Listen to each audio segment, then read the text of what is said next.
आज के इस क्लास में मैं आप सभी को क्लास 12th का फिजिक्स यानी कि भौतिकी का 35 ऐसे वीवीआई ऑब्जेक्टिव क्वेश्चंस बताने वाला हूं जो आप सभी के फाइनल बोर्ड एग्जाम में इस साल पूछे जाएंगे।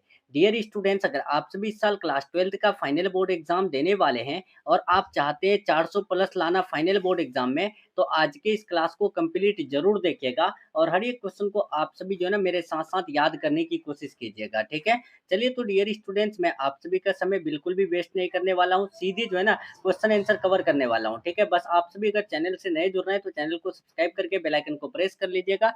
वीडियो पसंद आए तो वीडियो को लाइक करके अपने दोस्तों में शेयर कर दीजिएगा। ठीक है, चलिए आपके स्क्रीन में पहला नंबर क्वेश्चन आ चुका है। जो भी स्टूडेंट को अगर आंसर पता है तो हर दिन की तरह क्या कीजिएगा, हर एक क्वेश्चन का आंसर कमेंट बॉक्स में देते चलिएगा। ठीक है, ऐसा लगना चाहिए आप सभी कोई टेस्ट दे रहे हो। चलिए पहला नंबर क्वेश्चन देखिए आपके स्क्रीन में है, पूछा गया है विद्युत आवेश का एसआई मात्रक क्या होता है। देखिए आपके स्क्रीन में पूछा गया है विद्युत आवेश का एसआई मात्रक क्या होता है। वोल्ट होता है, जूल होता है, कूलाम होता है या फिर एम्पियर होता है। तो याद रखिएगा विद्युत आवेश का कूलाम होता है। ठीक है, ये क्वेश्चन आपके फाइनल बोर्ड एग्जाम में बहुत बार पूछा गया है, याद रखना। और पीडीएफ अगर चाहते हैं तो आप लोग टेलीग्राम चैनल को ज्वाइन कर लीजिएगा। टेलीग्राम चैनल का लिंक जो है ना मैंने डिस्क्रिप्शन बॉक्स में दे रखा है। दूसरा देखिए आपके स्क्रीन में है कि एक कूलाम आवेश में कितने इलेक्ट्रॉन होते हैं। तो एक कूलाम आवेश में जो इलेक्ट्रॉन्स की संख्या होती है वो 6.25 इंटू 10 टू द पावर 18 होती है। ठीक है, नेक्स्ट क्वेश्चन हम लोग अब बढ़ते हैं। तीसरा नंबर क्वेश्चन, एक एक क्वेश्चन याद कर लीजिए, इस साल आपके फाइनल बोर्ड एग्जाम में यानी कि आने वाला है। देखिए तीसरा, विद्युत क्षेत्र की तीव्रता का एसआई मात्रक होता है। तो विद्युत क्षेत्र की तीव्रता का जो एसआई मात्रक होता है ना, वो यानी कि न्यूटन प्रति कूलाम भी होता है और वोल्ट प्रति मीटर भी होता है। ठीक है, राइट आंसर डी हम लोग का सही हो जाएगा। ठीक है, डी बिल्कुल राइट हो जाएगा, ध्यान रखिएगा। नेक्स्ट चलते हैं, 4 नंबर क्वेश्चन आपके स्क्रीन में आ चुका है। चलिए डियर स्टूडेंट, देखिए आपके स्क्रीन में 4 नंबर क्वेश्चन पूछा गया है कि किसी खोखले गोलीय चालक के अंदर विद्युत क्षेत्र की तीव्रता क्या होती है। देखिए कोई खोखले गोलीय चालक है तो उसके अंदर विद्युत क्षेत्र की तीव्रता क्या होती है। तो मैंने बता ही रखा है आपको कि जब भी खोखले गोलीय पूछे और वहां पर विद्युत क्षेत्र की तीव्रता पूछे तो हमेशा शून्य होती है। ठीक है, नेक्स्ट क्वेश्चन चलते हैं, 5 नंबर क्वेश्चन, किसी संधारित्र की धारिता का एसआई मात्रक होती है। देखिए कोई भी संधारित्र है उसकी धारिता का एसआई मात्रक जो होता है वो क्या होता है। तो याद रखिएगा फैराड होता है। Right answer option number B बिल्कुल राइट हो जाएगा। ठीक है, नेक्स्ट क्वेश्चन की तरफ अब हम लोग बढ़ते हैं। 6 नंबर क्वेश्चन, 6 नंबर क्वेश्चन आपके स्क्रीन में है, पूछा गया है विद्युत विभव का एसआई मात्रक क्या होता है। विद्युत विभव का जो एसआई मात्रक होता है वो क्या, कूलाम होता है, वोल्ट होता है, जूल होता है या प्रति कूलम यानी कि एम्पियर होता है। तो विद्युत विभव का वोल्ट होता है। ठीक है, राइट आंसर बी बिल्कुल राइट हो जाएगा, ध्यान रखना। चलिए 7 नंबर क्वेश्चन देखते हैं, बहुत इंपॉर्टेंट क्वेश्चन है, आपके एग्जाम में पूछा गया क्वेश्चन है कि किलोवाट घंटा किसका मात्रक होता है। देखिए किलोवाट घंटा की बात करें तो वो मात्रक होता है किसका, ऊर्जा का होता है। ठीक है, राइट आंसर 7 का बी हो जाएगा, ध्यान रखिएगा। आप लोग जो है ना पूरे क्लास को देखिएगा, अभी आपके लिए ऐसा क्वेश्चन रहने वाला है जो आपके एग्जाम में जो है ना हूबहू रहने वाला है। ठीक है, बस ध्यान से देखिए।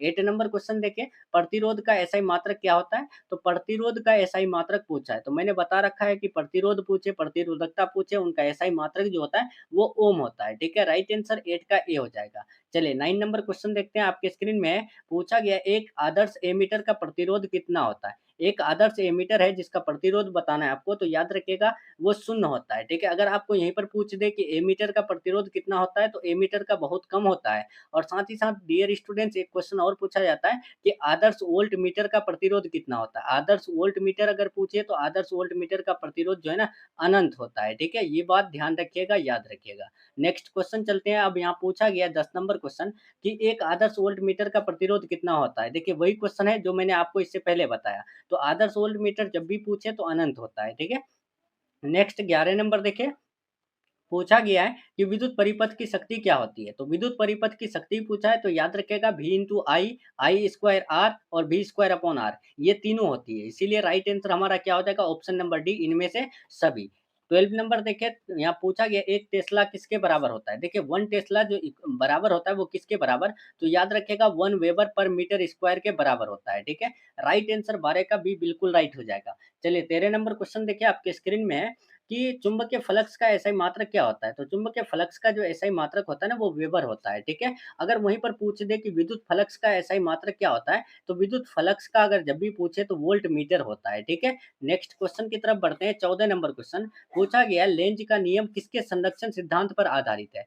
तो लेंज का नियम जो है ना वो ऊर्जा के संरक्षण सिद्धांत पर आधारित है। 14 का राइट आंसर सी हम लोग का बिल्कुल राइट हो जाएगा। चलिए यहाँ पर 15 नंबर देखें, ट्रांसफर यानी कि ट्रांसफार्मर का उपयोग होता है। तो ट्रांसफार्मर का उपयोग जो है ना एसी वोल्टेज को चाहे तो बढ़ा सकते हैं या फिर घटा सकते हैं, ये दोनों में उपयोग किया जाता है। किसका? ट्रांसफार्मर का। Right answer option number D हो जाएगा। नेक्स्ट क्वेश्चन अब हम लोग बढ़ते हैं 16 नंबर। 16 आपके स्क्रीन में पूछा गया, डायनेमो किस सिद्धांत पर कार्य करता है? देखिए जो डायनेमो यानी कि कार्य करता है तो वो कौन से सिद्धांत पर? क्या विद्युत चुम्बकीय प्रेरण, ओम का नियम, लेंज का नियम, कूलॉम का नियम? तो याद रखिएगा विद्युत चुम्बकीय प्रेरण पर कार्य करते हैं। चलिए 17 नंबर देखिए, प्रतिबाधा का एसआई मात्रक क्या होता है? तो बता रखे हैं आपको इससे पहले कि प्रतिरोध पूछे या फिर आपको प्रतिरोधकता पूछे, कौन सा?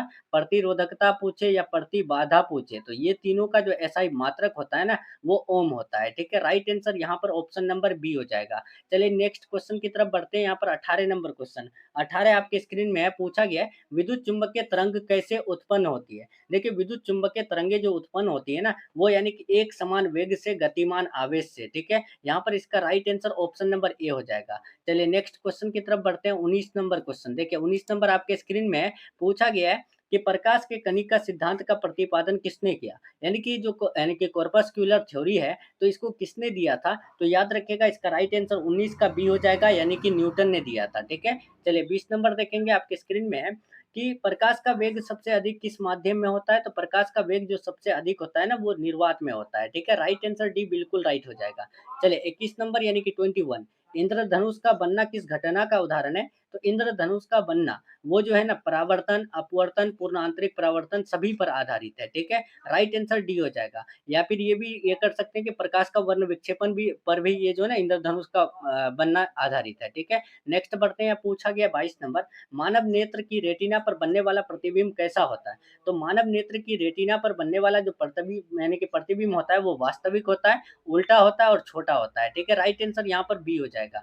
चलिए नेक्स्ट 23 नंबर, प्रकाश के व्यक्तीकरण के लिए आवश्यक शर्त क्या है? देखिए जो प्रकाश का व्यक्तीकरण है मतलब इंटरफेरेंस, इसके लिए जो आवश्यक शर्त होते हैं वो क्या होते हैं? तो 23 का याद रखिएगा, यहाँ पर बी यानी कि ए हो जाएगा, दो कला संबंध स्रोत। चलिए 24 देखेंगे, बहुत इंपॉर्टेंट क्वेश्चन है आज के क्लास में। ठीक है, बस ध्यान से देखते जाइए। प्रकाश विद्युत प्रभाव की व्याख्या किसने की थी? यानी कि फोटो इलेक्ट्रिक इफेक्ट की जो खोज किए थे वो किसने? तो यहाँ पर 24 का राइट आंसर ध्यान रखिएगा, ऑप्शन नंबर सी होगा, आइंस्टीन। नेक्स्ट बढ़ते हैं 25, इलेक्ट्रॉन वोल्ट किसका मात्रक है? इलेक्ट्रॉन वोल्ट किसका मात्रक है? तो वो ऊर्जा का मात्रक है। ठीक है, राइट आंसर यहाँ पर 25 का सी हो जाएगा। 26, हाइड्रोजन परमाणु के लिए निम्नतम ऊर्जा स्तर क्या होता है? तो हाइड्रोजन परमाणु के लिए निम्नतम ऊर्जा स्तर -13.6 इलेक्ट्रॉन वोल्ट होती है। ठीक है, राइट आंसर ए हो जाएगा। 27 देखिए आपके स्क्रीन में है कि नाभिकीय रिएक्टर में मंदक यानी कि जिसको हम लोग मॉडरेटर कहते हैं, तो वो जो है ना यानी कि किस रूप में उपयोग किया जाता है? तो याद रखिएगा इसका राइट आंसर यहाँ पर 27 का ऑप्शन नंबर क्या हो जाएगा? सी हो जाएगा, ग्रेफाइट और यानी कि भारी पानी। ठीक है, नेक्स्ट बढ़ते हैं 28। देखिए नाभिकीय विखंडन की क्रिया में, नाभिकीय विखंडन की क्रिया में क्या होता है? तो याद रखिएगा दो हल्के नाभिक मिलकर एक भारी नाभिक बनाते हैं, या फिर एक भारी नाभिक दो हल्के नाभिक में टूटता है, केवल न्यूट्रॉन निकलते हैं, कौन सा होगा? तो याद रखिएगा ये ऑप्शन नंबर ए होगा, जो न्यूक्लियर फिजन है वो जो है ना एक भारी नाभिक दो हल्के नाभिकों में टूटता है। ठीक है, 29, पीएन संधि डायोड में अवक्षय परत है जिसको हम लोग डिप्लेशन लेयर कहते हैं, उसकी मोटाई क्या होती है? तो उसकी मोटाई की बात करें तो यहाँ पर ए हो जाएगा, बहुत कम होती है। ठीक है, 30 नंबर देखिए पूछा गया है, लॉजिक गेट में नोट गेट का आउटपुट होता है, तो नोट गेट का आउटपुट ऑप्शन नंबर सी होता है। ठीक है, चलिए यहाँ पर 31 नंबर देखिए, अर्धचालक का ताप बढ़ने पर प्रतिरोध क्या होता है? तो अर्धचालक पर ताप बढ़ने पर जो प्रतिरोध होता है वो यानी कि घटता है। ठीक है, राइट आंसर बी बिल्कुल राइट हो जाएगा। चलिए 32 देखेंगे, नंद गेट के लिए बुलियन व्यंजक क्या होती है? तो नंद गेट के लिए बुलियन व्यंजक की बात करें तो right answer option number C होगा, यानी कि यहाँ पर देखिए यहाँ पर रेकरिंग होगा। ठीक है, यहाँ पर ए डॉट बी ऊपर रेकरिंग। ठीक है, इस प्रकार होगा नंद गेट का व्यंजक। ठीक है, ये बात आप ध्यान रखिएगा, यहाँ रेकरिंग छूट गया है। चलिए 33 देखेंगे, और दो क्वेश्चन है, ये क्वेश्चन बहुत इंपॉर्टेंट है, इस बार रहने वाला है। अल्फा कण वास्तव में क्या होता है? इलेक्ट्रॉन, प्रोटॉन, न्यूट्रॉन या हीलियम नाभिक? तो अल्फा कण जो है ना वास्तव में वो हीलियम नाभिक होते हैं। ठीक है, और बीटा कण जो है वो इलेक्ट्रॉन होते हैं। चलिए 34 देखेंगे, यहाँ पूछा गया परमाणु की त्रिज्या क्रम क्या होती है? तो 10⁵ से 10⁷ मीटर होती है। ठीक है, राइट आंसर यहाँ पर ऑप्शन नंबर ए होगा।